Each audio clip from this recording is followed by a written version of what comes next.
तरफ जूनागढ़नी बात करिए। माणावदરમાં બારે મેઘખાંગા જૂનાગઢ સોમનાથ હાઈવે પર ભરાયા છે પાણી। વધાવી ગામના ખેતરો પાણીમાં ગરકાવ થયા છે, ખેતરો તળાવો બન્યા છે।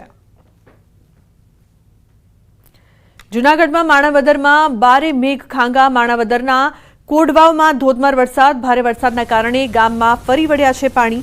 પાણી ફરી વળતા સમગ્ર વિસ્તાર બેટમાં ફેરવાયો। જૂનાગઢમાં વરસાદ થતા લોકોમાં ખુશી છે। બીજી તરફ આ વરસાદે મહાનગરપાલિકાની પોલ પણ ખોલી નાખી છે। જૂનાગઢના હૃદય સમાન નરસિંહ મહેતા સરોવરમાં પાણી આવ્યું છે, પરંતુ પાણી આવતાની સાથે બ્યુટિફિકેશનના કામ સામે સવાલો ઊભા થઈ ગયા છે। નરસિંહ મહેતા સરોવર 2 વર્ષ બાદ પ્રથમ વખત નવા નીર આવ્યા છે, જેના લીધે શહેરના ઓજી વિસ્તારમાં પાણીની સમસ્યા હલ થઈ જશે તેની લોકોમાં ખુશી છે। બીજી તરફ 60 કરોડના ખર્ચે ચાલતા સરોવરના કામ સામે આ વરસાદે અનેક સવાલો ઊભા કરી દીધા છે, કેમ કે સિમેન્ટ કોન્ક્રીટના કામ ચાલતા હતા તે અનેક જગ્યાએ ધરાશાયી થઈ ગયા હોવાનું દ્રશ્યો જોવા મળી રહ્યા છે।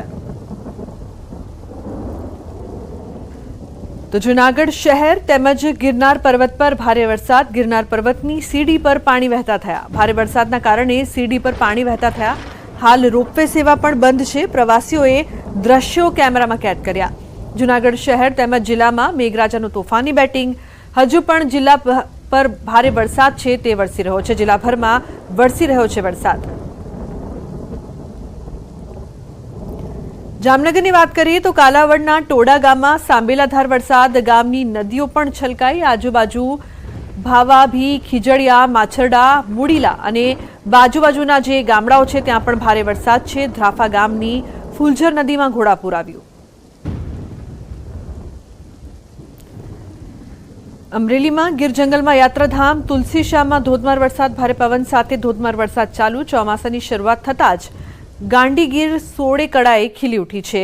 વરસાદી વાતાવરણથી અંધારપટના કારણે વિઝિબિલિટી ડાઉન। વાહન ચાલકો હેડલાઇટ શરૂ કરીને રોડ પરથી પસાર થઈ રહ્યા છે।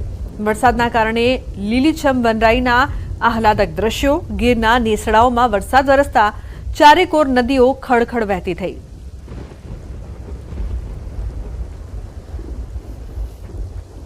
અમરેલી વડિયામાં ખાબક્યો 3 ઇંચ વરસાદ। સુરવો 1 ડેમમાં પાણીની આવક। સુરવો ડેમ 1 માં 4 ફૂટ સુધી પાણીની આવક। ધોધમાર વરસાદથી પાણીની આવક વધી છે, તો ડેમમાં નવા નીર આવતા ખેડૂતોમાં ખુશી।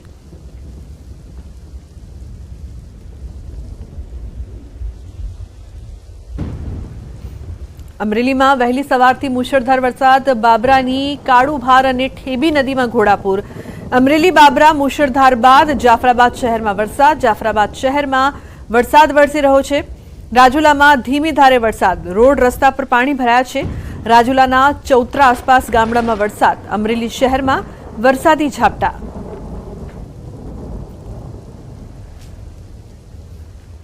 અમરેલીના બાબરા પંથકમાં ધોધમાર વરસાદ। બાબરાની કાળુભાર અને ઠેબી નદી ગાંડીતુર બની છે। ઠેબી નદીના પાણી કોઝવે પર ફરી વળ્યા છે।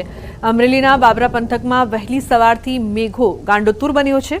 બાબરાની કાળુભાર નદી બાદ ઠેબી નદીમાં પણ ઘોડાપૂર આવ્યું છે। અમરેલીના માછિયાળા ગામથી પસાર થતી ઠેબી નદીના પાણી કોઝવે પર ફરી વળ્યા છે। ભીમનાથ મહાદેવ તરફ જવાનો માર્ગ બંધ કરવાની ફરજ પડી છે। સમગ્ર જિલ્લામાં વરસાદી માહોલથી ખુશીની લહેર જોવા મળી રહી છે।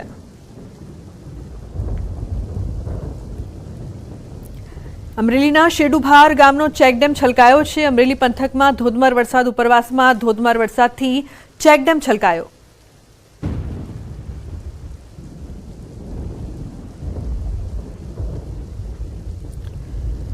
તો અમરેલીના જાફરાબાદમાં ધોધમાર વરસાદ। રસ્તા પર ભરાયા છે વરસાદી પાણી। રસ્તા પર પાણી ભરાતા ભારે હાલાકી। રાજુલાના ચૌત્રા આસપાસ ગામડામાં વરસાદ। અમરેલી શહેરમાં વરસાદી ઝાપટા।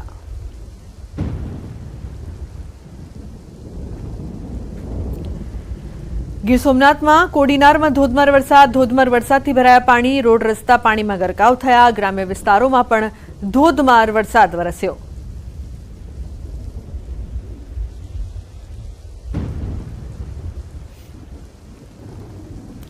રાજકોટનું ઉપલેટાનું લાઠ ગામ સંપર્ક વિહોણું થઈ ગયું છે। લાઠ ગામમાં અનરાધાર વરસાદ। 8 ઇંચ વરસાદ થતા સંપર્ક વિહોણું। લાઠ ગામે એસડીઆરએફની ટીમ આવી પહોંચી। પાટણવાવ પોલીસ તેમજ મામલતદાર લાઠ ગામે 8 વિદ્યાર્થીઓની પરીક્ષા હોય। એસડીઆરએફ દ્વારા ટ્રેક્ટરમાં રેસ્ક્યુ કરીને બીજા છેડે પહોંચાડવામાં આવ્યા.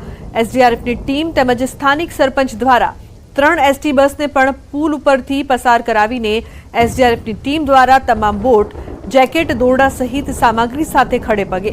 વિદ્યાર્થીઓને કોલેજમાં પરીક્ષા માટે સરપંચ દ્વારા ગાડીની વ્યવસ્થા કરવામાં આવી રહી છે.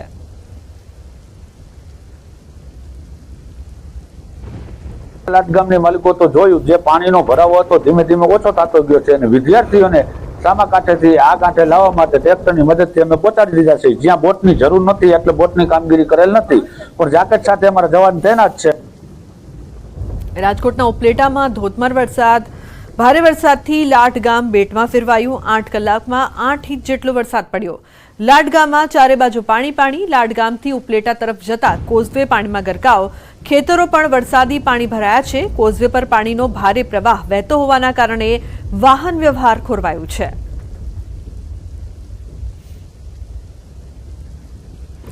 સમાચારમાં આગળ વાત કરીએ. જૂનાગઢની કોડવાવ ગામ પહોંચ્યું છે ન્યૂઝ 18 ગુજરાતી. મહત્વનું છે કે એકલેરાથી કોડવાવ તરફ જવાનો રસ્તો પણ બંધ થઈ ગયો છે. કોડવાવ અને તેના ઉપરના ગામો જેવા કે સમેગા, થાપલા, વેવદરા, ધર્ષણ, ગઢવાણા સહિતના ગામો તરફ જવાના રસ્તા બંધ થયા. સંવાદદાતા અંકિત પોપટ લાઈવ જોડાયા છે વધુ માહિતી આપવા માટે. અંકિત, જે પ્રકારથી અત્યારે ગામની સ્થિતિ છે, માર્ગ બંધ થઈ ગયા છે, સંપર્ક વિહોણું થઈ રહ્યું છે ગામ, આપ ત્યાં ઉપસ્થિત છો, શું અપડેટ્સ આપની પાસે અંકિત? ચોક્કસ લુબના ખાસ કરીને વાત કરવામાં આવે તો જે રીતે ગઈકાલે મોડી રાતથી જૂનાગઢ શહેર તેમજ જૂનાગઢ પંથકની અંદર વરસાદ શરૂ થયો છે. ભારેથી અતિ ભારે વરસાદ છે તે ખાસ કરીને માણાવદર શહેર તેમજ માણાવદર તાલુકાની અંદર પડ્યો છે. ન્યૂઝ 18 ગુજરાતી દ્વારા જે માણાવદરના ધારાસભ્ય છે અરવિંદભાઈ લાડાણી, તેમની સાથે પણ ટેલિફોનિક વાતચીત કરવામાં આવી હતી. ત્યારે ધારાસભ્યએ પણ કહ્યું છે કે માણાવદરની અંદર 18 ઇંચ જેટલો વરસાદ છે તે પૂરી 24 કલાક નથી થઈ, તેમાં 18 ઇંચ વરસાદ છે તે ખાબકી ચૂક્યો છે. સ્થાનિકો આપણી સાથે છે, આપણે તેમની સાથે વાતચીત કરીશું. કાકા, શું કહેશો? એકલેરાથી કોડવાવ તરફ જવાનો રસ્તો બંધ થઈ ચૂક્યો છે, કયા પ્રકારની તકલીફો સ્થાનિકોને પડી રહી છે? રસ્તામાં પુલ ઊંચા ઉપાડવા પડે એમ છે. વરસાદ બહુ પડ્યો છે, પવનની ગતિ પણ બહુ છે અત્યારે, એટલે પુલ બધા ઊંચા ઉપાડે તો જ આવક જાવક થાય, ને રસ્તા બધા બંધ છે ગામમાં જવાના. કાકા, શું કહેશો? ખાસ કરીને ખેતીની જમીનને ધોવાણ થયું છે, ફેર વાવણી કરવી પડે એવી પણ પરિસ્થિતિ છે, શું કહેશો? ખેતીવાડી તમામ આખી 3 ફૂટ પાણી છે અત્યારે, 3 ફૂટ 4 ફૂટ. 18 કલાકની અંદર 20 ઇંચ વરસાદ થઈ ગયો છે ને કોઈ પાણીની જાવક કે કોઈ નિકાલ નથી ક્યાંય કોઈ વસ્તુનો. ને ખેતીવાડી અત્યારે હાવ તમે દરિયાની અંદર બેટની અંદર ફેરવાઈ ગઈ છે આખી તમામ. બહુ તો બેટની અંદર ફેરવાઈ ગઈ હોય તે પ્રકારની પરિસ્થિતિ છે. સ્થાનિક જસ્મીનભાઈ આપણી સાથે છે. જસ્મીનભાઈ, શું કહેશો? આ એકલેરાથી કોડવાવ તરફ જવું હોય તો હવે જઈ શકાય તેવી પરિસ્થિતિ નથી. આગળ કેટલા ગામો છે કે જે સંપર્ક વિહોણા થઈ ચૂક્યા છે, શું કહેશો? ઓછામાં ઓછા અત્યારે આની ઉપર છે ને 4 ગામ આવે છે. 4 ગામ અત્યારે ઓલરેડી સંપર્ક વિહોણા છે.